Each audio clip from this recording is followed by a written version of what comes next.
Hello, I'm Pip Courtney. I hope you had a great Christmas, which for many of us is the only time we actually get to eat lobster. The southern rock lobsters from my home state of Tasmania are an international delicacy. And as Fiona Breen reports, the fishermen who harvest them are also a breed apart.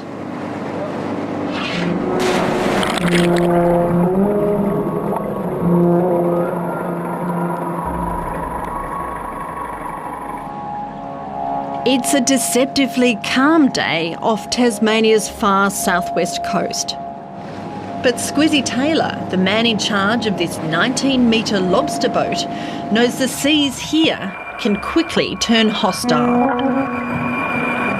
Flat calm or big seas, rain, hail or shine, the work continues with little rest.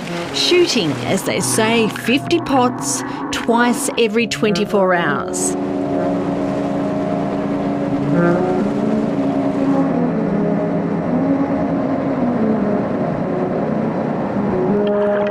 A storm is approaching, but the pressure is on to work through the bad weather.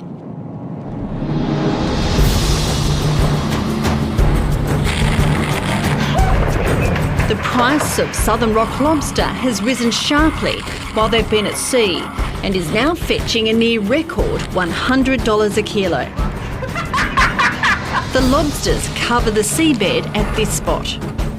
At depths of 80 to 100 metres, the lobsters are crawling into the pots as soon as they hit the bottom. Maybe we get out of that? Yeah! Woo! And it's time to make money. Make it all worthwhile!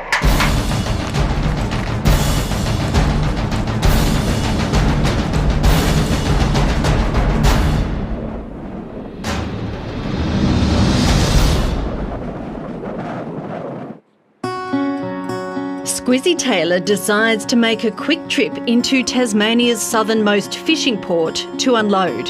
He's got a ton of lobster on board, so at today's prices he's expecting a $100,000 check.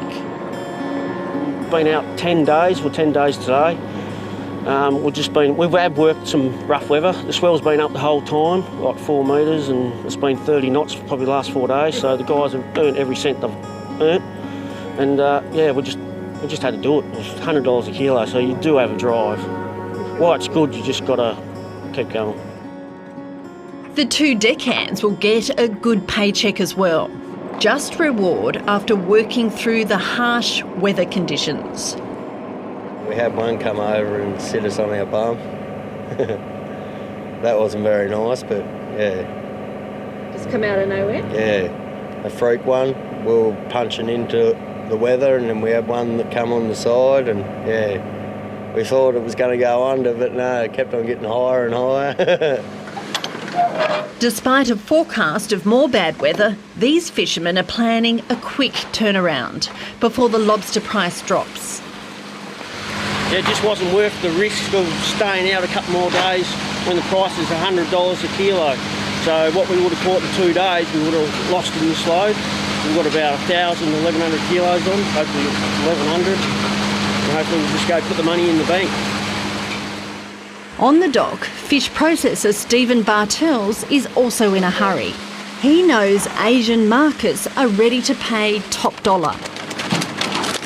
I think there's too many rich people in China at the moment. They say the economy's growing and the percentage of rich people over there is getting higher, so that's great for the Australian economy, great for our seafood. Let us know when that water stops too, Gary. Yep. The live lobsters are pulled carefully out of the hold and crated. Those with all their legs and antennas will attract a premium.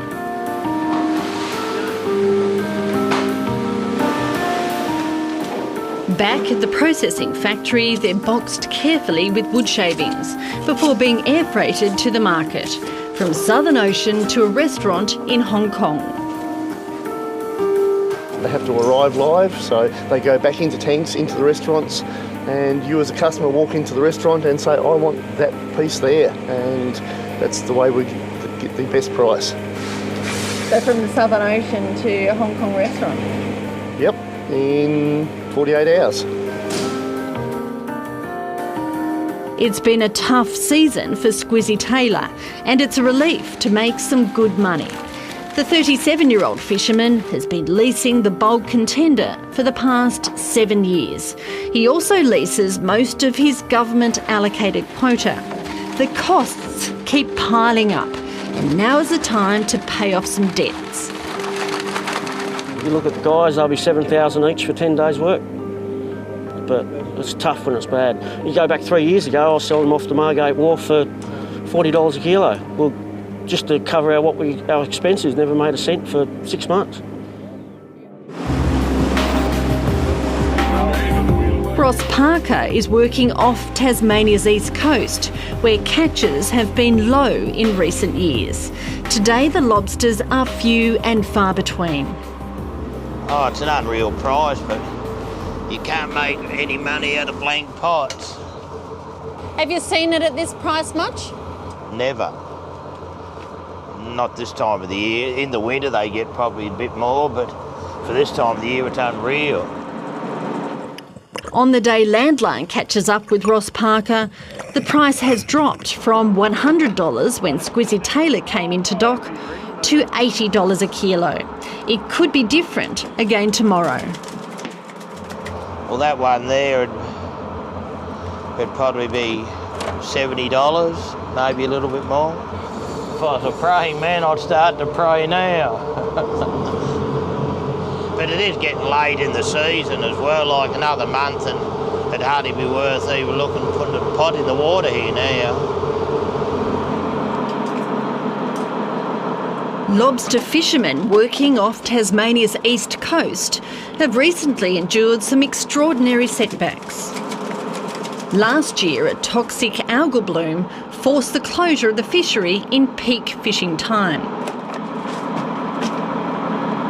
Ross Parker was one of the lucky ones with the resources to travel long distances away from the algal bloom.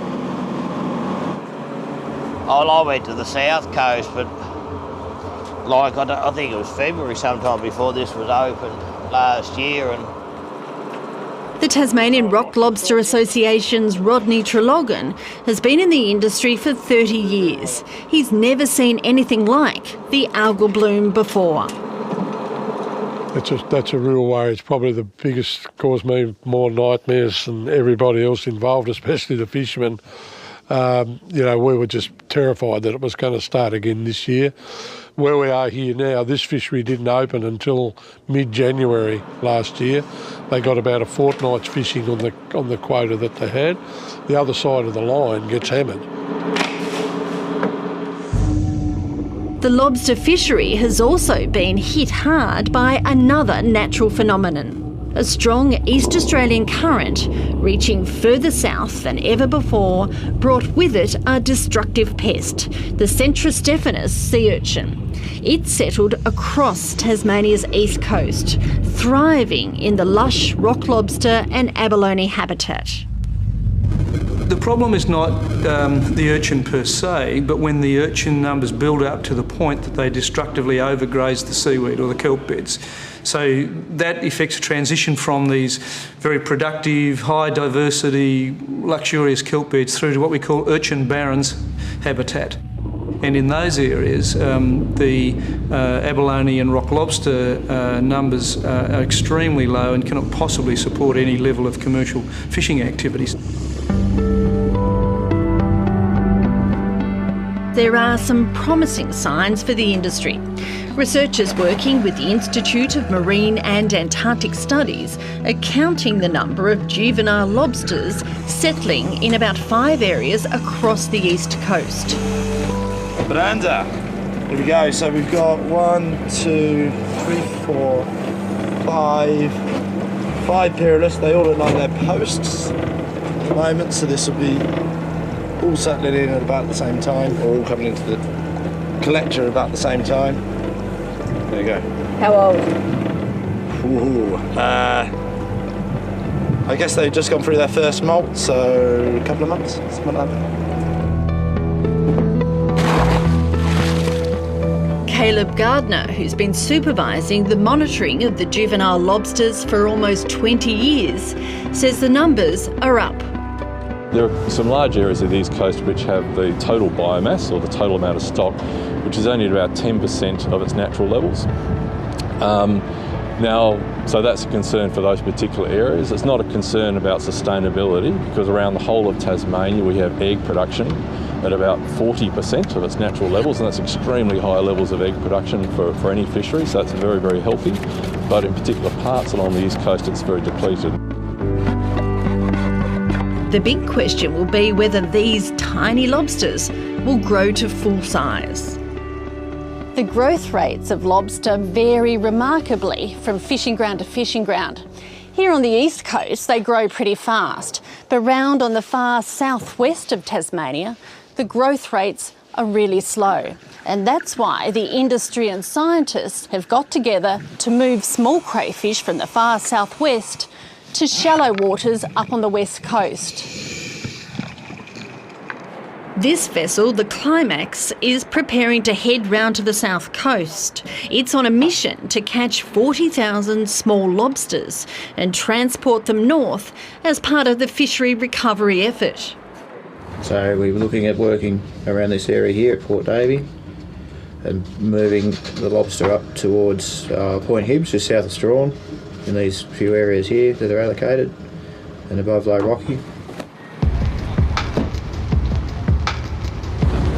Just a wonderful sort of natural situation where we can move animals over a fairly short distance and get that big increase in productivity. So it's the sort of thing which people do on land all the time with stock, of course. You know, you move animals between areas. This fish transportation project is heading into the same waters as those frequented by Squizzy Taylor and the Bold Contender. For this fisherman, the jury is still out on whether moving lobsters is the right thing to do. I don't like mucking with nature. You're taking fish from what have lived in that area all their lives and you're bringing them in somewhere where they haven't been. Yeah, that's the bit I don't agree with. So you're just not convinced yet? I'm not convinced yet, but I'm open-minded.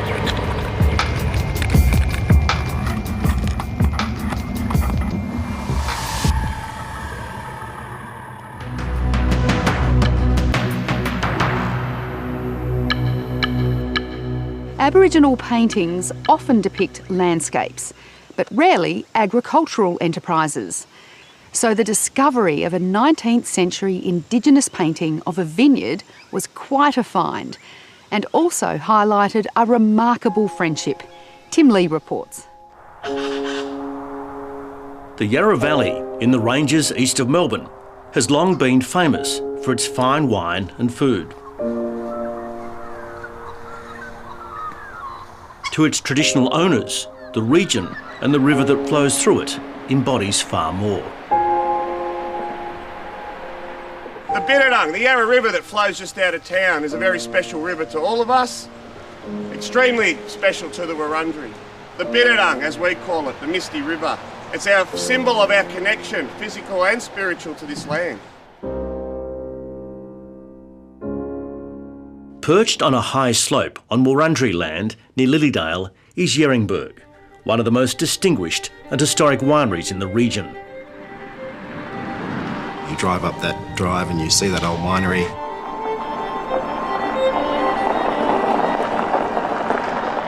And you walk into that place and there's it looks like somebody's just finished vintage, and yet the tools and everything were put into that corner in the 1920s. It's living history. It's amazing.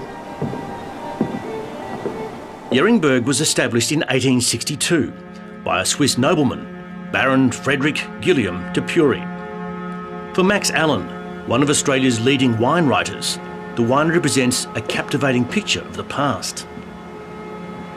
Well, I've known the de Pury family and Yeringberg for 20-odd years. It's one of the first vineyards I ever went to when I moved to Melbourne in the early 90s. And I just was blown away by the history. In colonial times, journalists and artists were frequent visitors to Yeringberg and the Yarra Valley. Many left detailed accounts of pioneering winemaking families such as the de Purys and de Castellas. This Van den Houten painting, from the 1870s depicts the harvest. It's been foreshortened massively. You know, he's tried to cram as much of the landscape as he can get into it. But I think you can get a sense for the gentle slope of Yeringberg, where the vineyard is been replanted. Just here, you can see all the pickers. There's a guy with a bucket on his back full of grapes. If you go to the winery, you can see those buckets and stuff. I mean, that's amazing. In many ways, little has changed since then.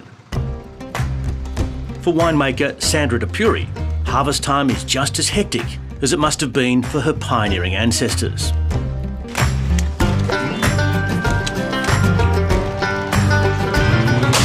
We're picking Shiraz today.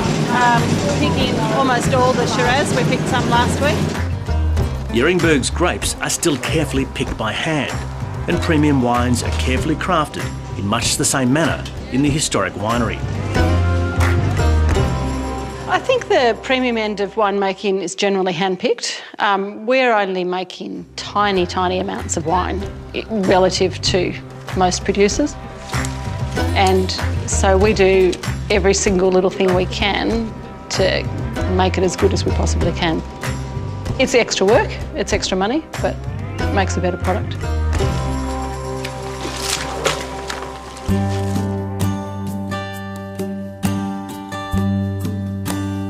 Yeringberg is like a living, working museum. 82-year-old Gilda Puri knows every inch of its interior and seemingly every snippet of its past.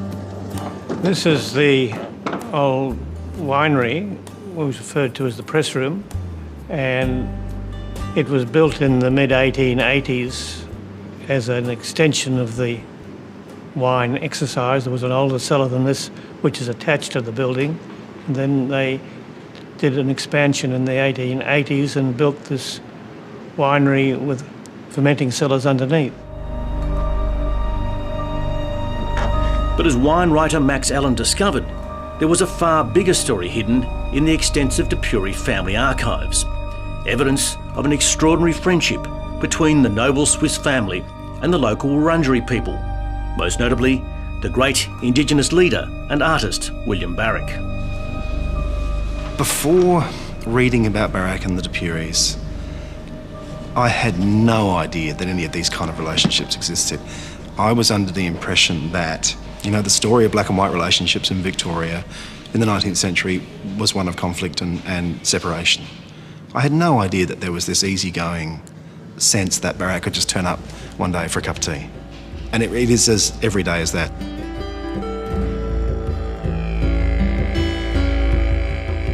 In his later life, William Barrick painted his memories, many of them of traditional life before the coming of Europeans.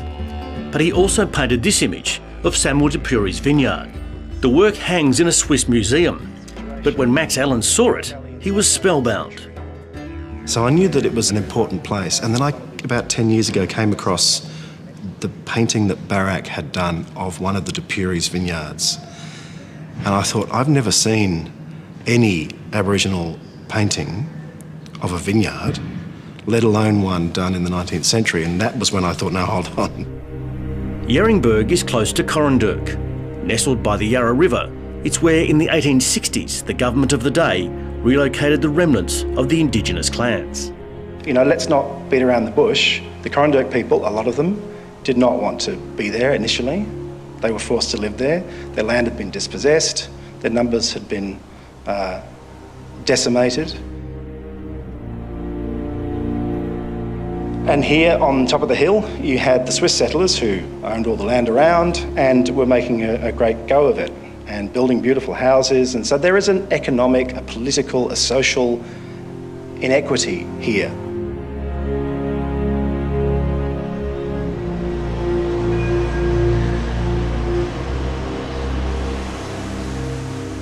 Max Allen's quest to learn more was aided by a creative fellowship from the State Library Victoria, and he embarked on a journey that would prove far longer and more rewarding than he could ever have imagined. So you'll read something in a diary, you'll look at a picture, and you haven't found the connection between them, but then sitting down with one of these wonderful people, they'll say something that connects the two together, and you can put the jigsaw piece in the right place to paint this wonderful picture. But it was interesting, the three big vineyards in the Yarra Valley all had different solutions. The key link is Gilda Puri, whose first-hand knowledge passed down through the family was crucial. Well, in my grandfather's time, that was back in the 1870s, 80s, he obviously had a reasonable association with Barak, who was chief of the Yarra Valley tribes, and he used to come over and visit quite a bit, and there's a few diary entries about that and some photographs showing them.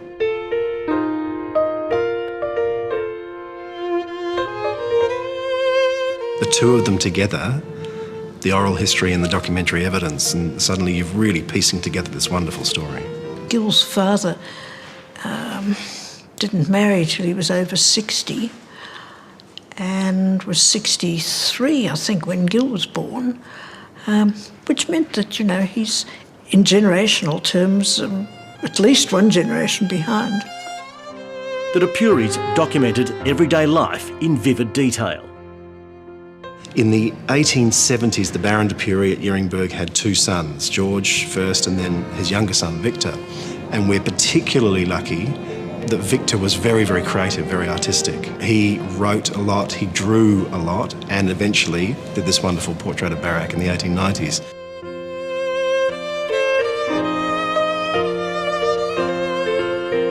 It's documented, and Max has taken the opportunity to talk to Gil and tie together some of the things that Gil can tell him and tie those in with some of the entries in the diary, some of the photographs, some of the letters, you know, all the bits of connections that people use to tie history together. As luck would have it, Max Allen wasn't on his own. In recent times, the Dupuri family has given much of its extensive family archive, along with artefacts, to the nearby Yarra Ranges Regional Museum at Lilydale. They tell the story of this pioneering family, the wider story of European settlement in the Yarra Valley, and what life was like for the Wurundjeri at the neighbouring Corandurk Aboriginal settlement.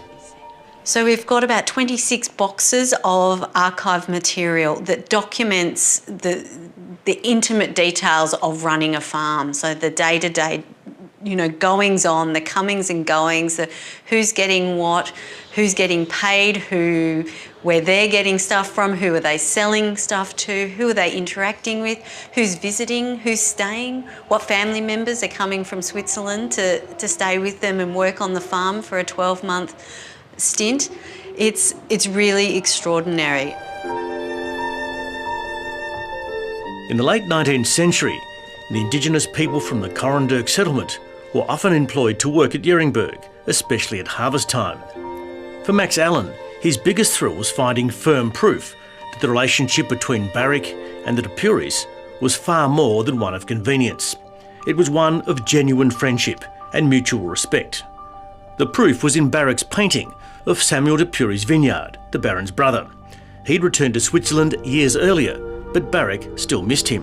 Why is Barak painting this picture of a vineyard 30 years after he made friends with the man who planted it, and he's sending this painting back to Switzerland to somebody he hasn't seen for 30 years with this kind of very affectionate message at the bottom of the painting? I am getting very old now. I can't walk about much now. William Barak.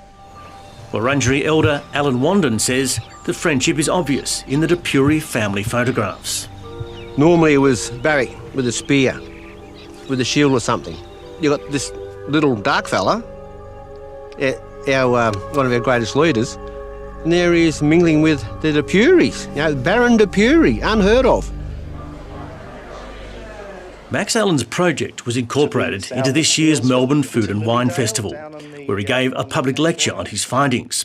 There's something about the informality of this photograph. The longer you look at it, the more you are able to make out individual faces. The packed auditorium included the Dupuri family sitting side by side with the Wurundjeri people of Corandurk.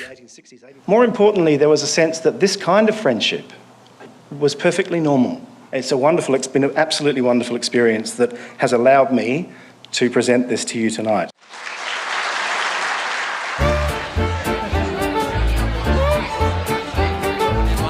Afterwards, in keeping with the spirit of reconciliation, Max Allen staged a dinner in Fitzroy. The venue was Charcoal Lane Restaurant, which trains Indigenous youth, and the menu were reflected the theme. Tonight we've got a menu specifically designed for the area out in the Yarra Valley near the Corranderk. So we're concentrating on lamb, which is quite significant for the Dupuri family. We're using saltbush lamb as our main course, and we've paired that with some native fruit from the area. We've got native currants and some nice herbs and a really nice sauce with that one. I think it's wonderful, for example, that some of Australia's most high-profile chefs are making a name around the world for utilising Indigenous ingredients in this harmonious way with, you know, introduced ingredients, if you like. But obviously classic Australian ingredients like lamb. Keep going. Hey! Who wants a beer? Max Allen even had some beer specially made from Yarra Valley hops. It was really important to have Shiraz grapes on the table because of the story of George hiring Corranderk people to pick Shiraz grapes in 1901. And we also had hops harvested that morning or the morning before in Healesville because the hops were an incredibly important crop to the Corranderk people in the late 19th century. It was like everybody's heart was just filled with this amazing story of these wonderful people, you know, William Barrick and what he stood for, you know, and then to appreciate his relationship with the Dupuri family, and all of a sudden we're all sitting alongside in a room sharing food that comes from this country that these families come from, sharing culture, you know, and that's the food and wine is all part of it. I'd like to think that that's what William Barrick did when he visited them at Yeringberg, that they shared food and shared stories.